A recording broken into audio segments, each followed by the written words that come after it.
Oh yeah, real lifers, what's going on? This is Ethan with another video for you.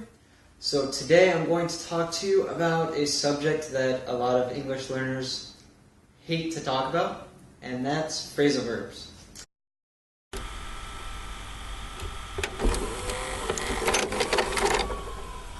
Is this real life? So whether or not you like phrasal verbs, they are a very important part of the English language. It's something that sooner or later you're going to have to learn, and better sooner rather than later. So what I notice with a lot of my students, they're Spanish speakers, Portuguese speakers, any Latin-based language, they like to use a lot of cognates. So often there are a lot of words that exist in English that are the same as a cognate in your language, but it's just not very colloquial. And a lot of times in these situations, there exists a phrasal verb which is much more colloquial that we use all the time. So today, what I want to do is give you 15 new phrasal verbs that you can add to your vocabulary right now, which will make a big difference in you speaking, sounding a little bit more natural, like a native speaker. Alright guys, so let's get started. So the first phrasal verb for you is carry on. So carry on means continue. You could use either of these. Both of them are pretty colloquial. But carry on, a lot of times, someone will ask you, oh, what are you doing? Like they're kind of concerned about what you're doing. And then they would say, once they hear your answer, oh, okay, carry on. Continue with what you're doing. So carry on is just a little bit shorter, faster, and you're going to hear people use this a lot. Next you have hold on. So this you might hear as an exclamation, someone telling you, hold on a sec. So what does this mean? This means wait. So for example, you're talking on the phone with someone, maybe you're talking on the phone with your mom, and you're cooking at the same time. And all of a sudden, you notice that the rice is burning. You say, hold on mom, I have to just take the rice off. I'll be right back with you. So you can use this in any situation where you would tell someone to wait.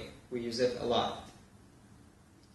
The next one is watch out. So this is another exclamation. You say watch out like be careful, or in any situation like this. So for example, you're with your friend walking down the street and you're about to cross the street. Your friend steps into the street and you grab them because a car's coming and you say watch out. So a lot of times English learners don't really know what to say in this situation, and they'll just make some noise like ah, ooh.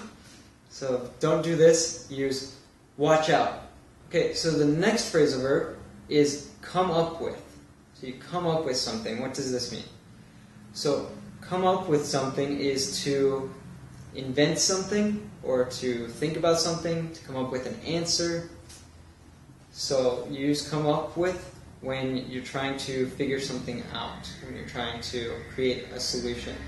So for example, if you have some sort of problem and you don't know the solution to it, you could say, oh, I'll come up with something. I'll figure something out. The next one is get along with someone. So get along with someone means that you have a good relationship with them. So I could say, what do you think of Tom? Well, yeah, I like him. I get along well with him. It means that it's a person who you in general, you have something in common with. You like this person as a friend, and so you can say that you get along with them. Or maybe you don't get along with them. I don't like Tom, I don't get along with him. So the next one is fed up.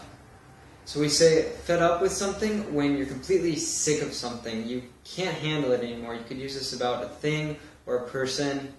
You could say, for example, I'm so fed up with those Twilight movies. They're just so stupid. I don't like the Twilight movies. I'm fed up with them. If anyone else talks to me about them, I'm going to punch them in the face. Hopefully you're not that aggressive. I'm not. The next phrasal verb I have for you is try on.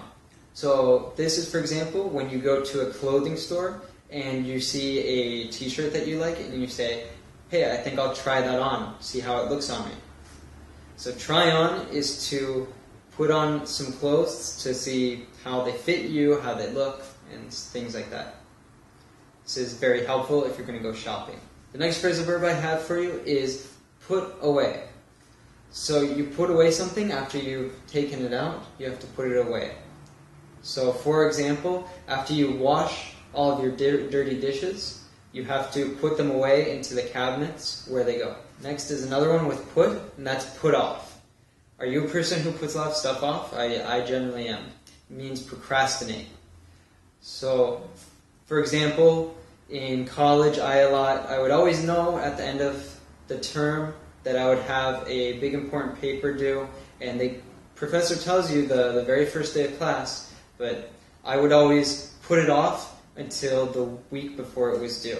I would usually spend a lot of nights researching in the library, looking for certain books, and writing these papers every time. I'm crazy. The next one is look up. So look up literally could be look up, but here I want to give you a more colloquial definition of this word. So look up means to search for something, to investigate something.